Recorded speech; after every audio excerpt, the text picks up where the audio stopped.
Friends, sorry for the delay. ரொம்ப நாளாக வந்து ட்ரேட் பிரேக் டவுன்ஸ் எதுவும் போடல. கொச்சிக்க மாட்டீங்கன்னு நினைக்கிறேன். நான் போடுற பிரேக் டவுன்ஸ் உங்களுக்கு யூஸ்ஃபுல்லாக இருந்துச்சுன்னா ஒரு லைக்கு, கமெண்ட்டு, ஷேரை போட்டு விட்ருங்க. நேற்று எடுத்த ட்ரேடோட பிரேக் டவுன் 3/12/2025 எடுத்த ட்ரேடோட பிரேக் டவுன்ஸ், ஒரு பை ட்ரேட் எடுத்திருந்தோம். அந்த ட்ரேடோட பிரேக் டவுனு ப்ளஸ்ஸு நேற்று வந்து ஒரு அக்கௌண்ட்டை ப்ரீச் பண்ணோம். நேற்று இல்லை, அந்த அக்கௌண்ட்டை வந்து ஒரு மாதமாக ட்ரேட் பண்ணிகிட்ருக்கோம். கிட்டத்தட்ட 22 நாள் அந்த அக்கௌண்ட்டை ட்ரேட் பண்ணியிருக்கோம். மேக்ஸிமம் ட்ரேடிங் டேஸ் வந்து 20 டேஸ் தான் இருக்கும். ஏன்னா ஒரு மாதமாக நம்ம கனெக்ட் 30 நாளாக கனெக்ட் பண்ணிங்கன்னா நமக்கு சனி ஞாயிறு 2 நாள் போயிடும். வாரத்துக்கு 8 நாள் போயிடுச்சுன்னா 22 டேஸ் வந்து அது வரும். ஸோ அந்த 22 டேஸ் எப்படி நாங்கள் அந்த அக்கௌண்ட்டை ட்ரேட் பண்ணி கடைசி நாள் தான் அந்த அக்கௌண்ட்டை ப்ரீச் பண்ணோம். அந்த அதுலேருந்து என்ன லேர்னிங்ஸ் எடுத்துக்கிட்டோம் அப்படின்றதையும், என்னென்னலாம் நான் மிஸ்டேக் பண்ணேன் அந்த அக்கௌண்ட்டில், எப்படிலாம் அந்த அக்கௌண்ட்லேருந்து எப்படி கரெக்டாக பண்ணியிருந்துருக்கலாம் அப்படின்றதையும் ஒரு சின்ன வாக்த்ரூ மாதிரி பார்ப்போம். இந்த வீடியோ வந்து கொஞ்சம் யூஸ்ஃபுல்லாக இருக்கும்னு நினைக்கிறேன். ஏன்னா நான் என்ன தப்பு பண்ணேன், நான் என்ன கற்றுக்கிட்டேன்றதை நான் அதில் எக்ஸ்பிளைன் பண்ணுறேன். ஸோ புரிஞ்சிருந்துச்சுன்னா அகைன் லைக், ஷேர், கமெண்ட் பண்ணி விட்ருங்க. ஓகே, நேற்று எடுத்த ட்ரேடோட பேக்ரவுண்ட். ஃபர்ஸ்ட் ஆஃப் ஆல் நம்ம வந்து எப்போவுமே ட்ரேட் பண்ணுறது வந்து ஆர்டிஹெச் மட்டும்தான். 9:30 ஆஃப்டர் 9:30. ஸோ ஆர்டிஹெச்சில் ப்ரீவியஸ் டேட்டா என்ன பண்ணியிருக்கு அப்படின்றத பார்த்துட்டு நம்ம இது பண்ணுவோம். ஸோ அது மாதிரி நமக்கு பார்க்குறப்ப நம்ம வந்து செஷனோட highs lows plus closing plus PM செஷனோட லோ மார்க் பண்ணியிருந்தோம். இந்த இடத்துல வந்து ப்ரைஸ் என்ன பண்ணலாம், 2 விஷயம் பண்ணலாம். ஒன்று, இந்த இடத்துல வந்து ரெசிஸ்ட் ஆகிட்டு கீழே இருக்கிற இந்த டேவோட லோக்கு, இந்த செஷனோட லோக்கு போகலாம். அப்படி இல்லைன்னா இதுலேயே வந்து சப்போர்ட் எடுத்து திரும்பி அந்த க்ளோசிங் போகலாம். அப்புறம் ஃபர்தராக இந்த செஷனோட ஹைக்கு போகலாம். ப்ரீவியஸ் டேயோட செஷனோட ஹைக்கு, பிஎம் செஷனோட ஹைக்கு போகலாம் அப்படின்ற மாதிரி நான் எக்ஸ்பெக்ட் பண்ணிகிட்டு இருந்தேன். ஸோ ப்ரைஸ் வந்து அதே மாதிரி மேலே தான் போயிருக்கு. நான் பை தான் எடுத்திருந்தேன், நான் செல் எதுவும் பார்க்கல. இங்கே வந்து பை தான் எடுத்திருந்தேன். எப்படி இந்த இடத்துல வந்து இவ்வளோ ஸ்ட்ராங்காக க்ளோஸ் வச்சதுக்கப்புறமும் நான் பை பார்த்தேன். ஏன்னா இங்கே எவ்வளோ நேரம் கழிச்சு நான் அந்த ட்ரேட் எடுத்தேன் அப்படின்றத சொல்லிடுறேன். நேற்று 10 மணி நியூஸ் இருந்துச்சு. ஸோ வெயிட் பண்ணிவிட்டு நான் பொறுமையாக தான் எடுத்திருந்தேன். ஃபஸ்ட்டு நான் 1 மினிட், ஏன்னா அதில் 15 செகண்ட்ஸ் காட்ட முடியாது. நான் எடுத்த ட்ரேட் எல்லாம் 15 செகண்ட்ஸ் தான்.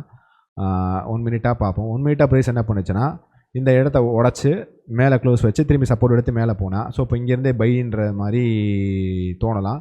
ஆனால் நம்ம ஹையர் டைம் ஃப்ரேம் பீரியட் நமக்கு 2 பேருமே இஎஸும் அந்த ஹைஸ் எடுத்திருந்தாங்க. இதில் 2 பேருமே அந்த செஷனோட பிஎம் செஷனோட இதில் எடுத்து தான் மேலே ஏற்றிருந்தாங்க. ஸோ 2 பேருமே இப்போ வந்து எஸ்எம்டி இதில் வந்து வேலிடேஷனாக இல்லை. ஸோ நமக்கு வந்து ஏதாவது ஒரு எஸ்எம்டிக்கு வேணும், அப்படி இல்லைனா ஒரு டிஎஸ் நடந்திருந்தா அப்படின்னா இது கொஞ்சம் இன்னும் வேலிடேஷனாக இருந்திருக்கும்.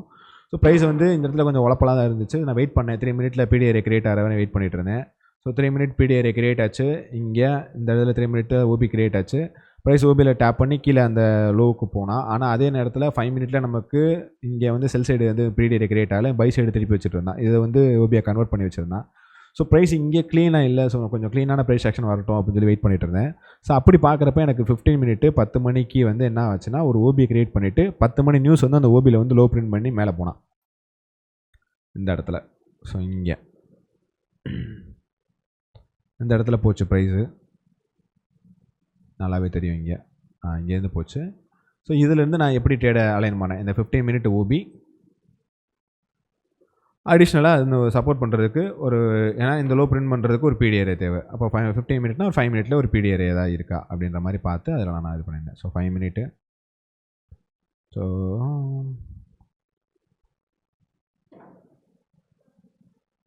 வச்சுக்கிறேன். இது வந்து இது ஆர்டிஆர்பி.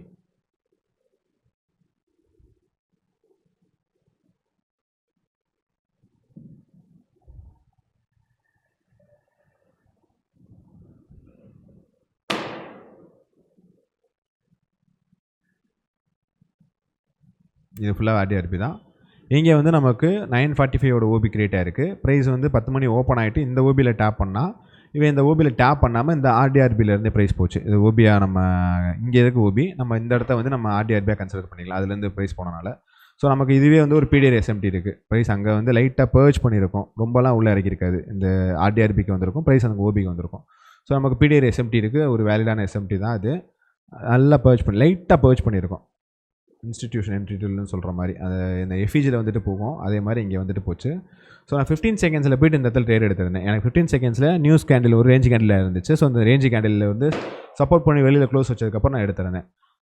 அங்கே உள்ள இதில் காட்ட முடியல, அக்கௌண்ட்டில், அதனால் இதில் காட்ட முடியல. நான் இங்கே எடுத்துகிட்டு என்னோடய டிபி வந்து இங்கே தான் செட் பண்ணியிருந்தேன். ஸோ எடுத்த இடம் வந்து இங்கே நான் எடுத்திருந்தேன்னு நினைக்கிறேன். ஆமாம், இந்த இடத்துலையும் இங்கேனே விழுந்துருந்துச்சு ட்ரேடு. ஸோ எடுத்துகிட்டு நான் இங்கே ஹையில் தான் டிபி செட் பண்ணியிருந்தேன். டேரெக்டாக ப்ரைஸ் வந்து நல்லா போயிட்டு போயிட்டு இருந்துச்சு. அதே நேரத்தில் என்ன பண்ணுச்சுன்னா இஎஸ் போயிட்டு அந்த செஷன் அந்த க்ளோசிங் ப்ரைஸை எடுத்து அங்கேருந்து ஒரு எஸ்எம்டி பண்ணி இங்கேருந்து செல் ஆனால் இந்த ஹையில் எஸ்எம்டி கொடுத்து அங்கேருந்து டேரெக்டாக செல் ஆகி என்னோடய பிரேக் ஈவன் அடிச்சிச்சு. அடித்ததுக்கப்புறம் நான் இங்கே ஒரு ட்ரேட் எடுத்திருந்தேன், இந்த இடத்துல எடுத்திருந்தேன். அந்த ட்ரேடு செகண்டு எடுத்த ட்ரேடு 10 மணிக்கு அப்புறம் 10:15 கேண்டிலுக்கு அப்புறம் எடுத்திருந்தேன். ஸோ இந்த ட்ரேடில் இங்கேருந்து எடுத்து கரெக்டாக அந்த இடத்துல என்ட்ரி எடுத்திருந்தேன். ப்ரைஸ் வந்து இங்கே ஒரு எஸ்எல் சின்னதாக ஒரு $100 எஸ்எல் கொடுத்துச்சு. அதுக்கப்புறம் திரும்பி அந்த ரீஎன்ட்ரி ஆகிருந்தேன். டிஎஸ் பண்ணதுக்கப்புறம் ப்ரைஸ் நேராக மேலே போயிட்டு திருப்பி வந்து ஒரு பிரேக் ஈவன். ஸோ நமக்கு வந்து எஸ்எல் போகலை. நல்லா பாருங்கள், இந்த ட்ரேடு எஸ்எல் போகல. இங்கே எடுத்த ட்ரேடு வந்து இந்த லோவில் தான் எஸ்எல் செட் பண்ணியிருக்கேன், இதுவும் எஸ்எல் போகல. ஆனால் அதே நேரத்தில் எனக்கு இந்த இடத்துல வச்சுருப்ப பிரேக் ஈவன் அடிச்சு. ஸோ எனக்கு 2 ட்ரேடு பிரேக் ஈவன் அடித்தனால நான் 3ஆவது ட்ரேடு வந்து இந்த இடத்துல பிரேக் ஈவன் அடித்ததுக்கப்புறம் ஒரு என்ட்ரி கிடச்சின்னு சொல்லி எடுத்துருந்தேன். எடுத்துகிட்டு இந்த லோவில் தான் எஸ்எல் செட் பண்ணியிருந்தேன். எனக்கு வந்து இங்கே என்ட்ரி எடுத்திருந்தேன், இந்த இடத்துல என்ட்ரி எடுத்திருந்தேன். ஏன்னா எனக்கு வந்து இந்த ஆர்டிஆர்பி இங்கே இருக்குது.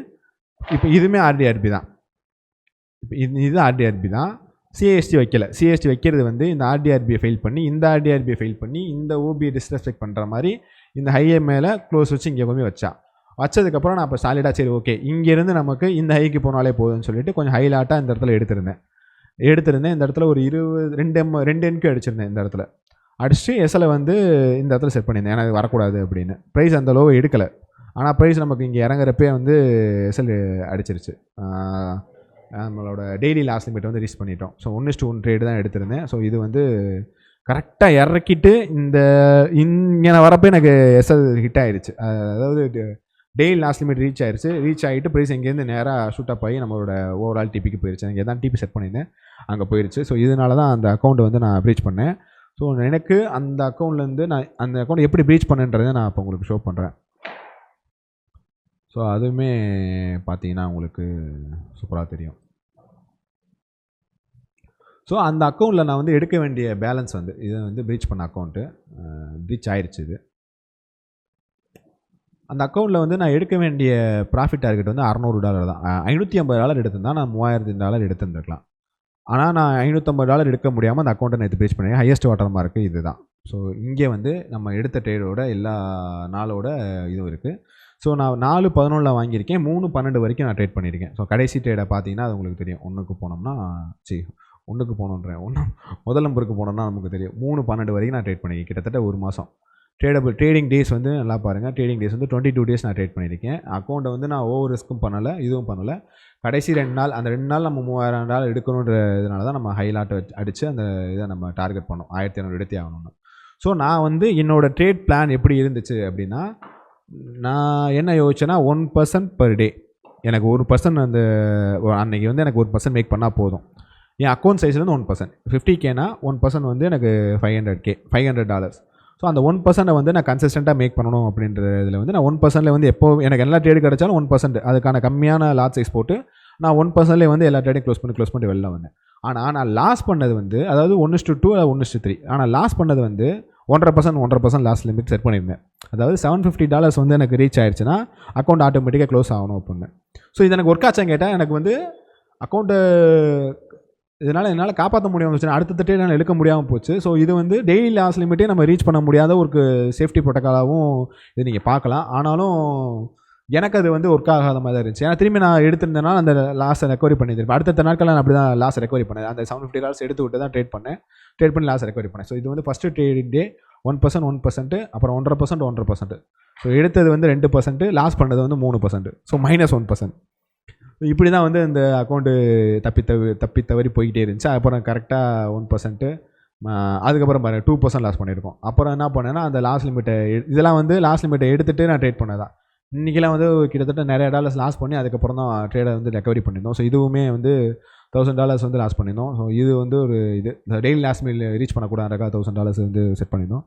ஸோ அதுக்கப்புறம் பார்த்தீங்கன்னா ப்ராப்பராக அந்த இதை வந்து இது பண்ணிட்டு போயிட்டே இருந்தோம். ஸோ அகைன் இந்த மாதிரி தான் போயிட்டே இருந்துச்சு, எல்லாமே போயிட்டே இருந்துச்சு. ப்ராப்பராக கொண்டு போயிட்டே இருந்தோம். ஒரு $1136 எடுத்தோம். அதுக்கப்புறம் கடைசியாக எடுத்தது வந்து முதல் நாள் ஒரு $1158 லாஸ் பண்ணோம். அது லைவில் பார்த்துருந்தீங்கன்னா தெரியும் அந்த ட்ரேடு ஏன் நமக்கு லாஸ் ஆச்சு அப்படின்னு. ஸோ நேற்று எடுத்த ட்ரேடுமே வந்து பிரேக் ஈவன் அடிச்சுட்டு தான் ட்ரேடு லாஸ் ஆச்சு. ஃபஸ்ட்டு ட்ரேடு அப்படியே எஸ்எல்ஆர்டிபின்னு விட்டுருந்தோம்னா அதுவும் முடிஞ்சிருக்கும். ஸோ இதுதான் வந்து நம்ம லாஸ் பண்ணதுக்கான காரணம். $2,500 வந்து நம்ம ஆல்ரெடி $500 லாஸில் இருந்துச்சு. ஸோ இந்த இது வந்து நம்ம இப்படி தான் அக்கௌண்ட் லாஸ் பண்ணோம். ஸோ இந்த இதிலேருந்து நம்ம என்ன கற்றுக்கிட்டோம், இந்த அக்கௌண்ட்டை எடுத்து நம்ம என்ன கற்றுக்கிட்டோம் அப்படின்னா, நான் எதுவும் புதுசாக கற்றுக்கிட்டேன்னா, ஒரே லாட் சைஸை மெயின்டைன் பண்ணணும். அதாவது கன்சிஸ்டண்ட்டாக ஒரே இதை வந்து மெயின்டைன் பண்ணணும். ஒரு 5 MNQ அடிக்கிறேன்னா 5 MNQ வந்து கடைசி வரைக்கும் மெயின்டைன் பண்ணணும்.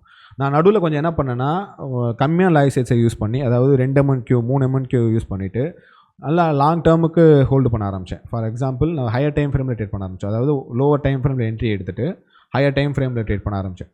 உதாரணத்துக்கு சொல்லணும்னா, இப்போ இந்த 1 மினிட்ல இங்கே எடுக்கிறேன்னா எடுத்துகிட்டு 3 மினிட் 5 மினிட்டாக விட்டுட்டு அப்படியே ட்ரேடை ஹோல்டு பண்ண ஆரம்பிச்சிட்டேன். ஸோ 5 மினிட்டுக்கு நான் அந்த ட்ரேடை வந்து கடைசி வரையும் வச்சுட்டே இருந்தேன், என்ன நடக்குதுன்னு பார்ப்போம். இப்போ 5 மினிட்டாக அந்த ட்ரேட் என்ன பண்ணுச்சுன்னா, இப்போ 5 மினிட்டுக்கு சிஎஸ்டி வைக்கிது. இங்கே வந்து 5 மினிட்டுக்கு ப்ரைஸ் மேலே போகுது 10 மணி கேண்டில். திரும்பி ஒரு எஃபிஜி கிரியேட் ஆகுது. அந்த எஃபிஜியில் வந்துட்டு ப்ரைஸ் மேலே ஏற்றுது. திரும்பி ஒரு ஆர்டிஆர்பி டிஎஸ் பண்ணுது. திரும்பி மேலே போய் டிபி போகுது. ஸோ இப்படி தான் நான் அந்த 2 MNQ 3 MNQ போட்டு ஹோல்டு பண்ண உட்காந்துருந்தேன். ஸோ இப்படி எனக்கு வந்து $500 ஈஸியாக கிடச்சிச்சு. அது மட்டும் இல்லாமல் நான் ஹோல்டிங் டைமும் அதிகம். நான் எஸ்எல் பிரேக் ஈவனுக்கு மூவ் பண்ணலை. என்னன்னா, நம்ம லோவர் டைம் ஃப்ரேமில் எடுக்கிறப்ப நம்ம எஸ்எல்லை வந்து டக்குன்னு பிரேக் ஈவன் மூவ் பண்ணுவோம். சில நேரங்களில் எஸ்எல் அடிக்கும், சில நேரங்களில் பிரேக் ஈவன் அடிக்கும். பிரேக் ஈவன் அடிச்சுட்டு போகும். மார்க்கெட் கண்டிஷன்ஸ் தான் நம்மளால் சொல்ல முடியாது. நம்ம ட்ரேடை செக்யூர் பண்ண தான் பார்ப்போம். அப்படின்றப்ப நான் வந்து ஃபஸ்ட்டு எடுக்கிற ட்ரேடே வந்து ப்ராப்பராக வந்து 5 MNQ ஒரே லார்ஜ் சைஸை மெயின்டைன் பண்ணி எடுத்திருந்தேன்னா, நான் வந்து முன்னாடியே அந்த $1,000 வந்து ஈஸியாக 3 நாளில் மேக் பண்ணிட்டு போயிருக்கலாம். ஆனால் கடைசியாக எடுத்த 3 நாளுமே நான் $1,000 தான் எனக்கு போயிட்டு தான் வந்துச்சு. லைவ் பார்த்தவங்களுக்கு தெரியும். 3 தடவை 3 ட்ரேடுமே வந்து 4வது ட்ரேடு தான் எஸ்எல் அடிச்சு. 3 ட்ரேடுமே வந்து ஃபஸ்ட்டு ட்ரேட் $800, செகண்ட் ட்ரேட் $1,000, 3வது ட்ரேட் $1,000. டிபி கிட்டத்தட்ட பக்கத்தில் போயிட்டு தான் நமக்கு திரும்பி வந்து பிரேக் ஈவன் அடிச்சிச்சு.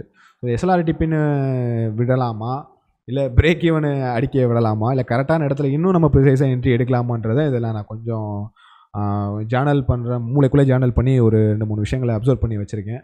ஸோ இது கொஞ்சம் வளர்கிற மாதிரி தான் தெரியும். இதுலேருந்து ஏதாவது நீங்கள் டேக்அவே எடுத்துக்கிட்டிங்கன்னா கொஞ்சம் நல்லாயிருக்குன்ற மாதிரி தோணுச்சு எனக்கு. நான் என்ன புரிஞ்சிச்சு அப்படின்றத. ஸோ லாட் சைஸை வந்து நீங்கள் கரெக்டாக ஒரே லாட் சைஸை மெயின்டைன் பண்ணுங்கள். ஒரே ரிஸ்க்கை மெயின்டைன் பண்ணுங்கள்.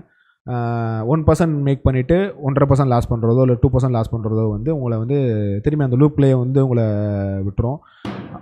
இப்போ திரும்பி நம்ம அக்கௌண்ட்டை வாங்கி திரும்பி அந்த இதை கிராக் பண்ணி திரும்பி அந்த லூப்புக்குள்ளே நம்ம மாட்டிகிட்டு இருக்க மாதிரி இருக்கும். ஸோ லாஸை வந்து நீங்கள் பர் டேவாக நீங்கள் கனெக்ட் பண்ணுறீங்க, உங்களால் எடுக்க முடியுதுன்னா கரெக்டான ட்ரேடுக்கு வெயிட் பண்ணி எடுங்க.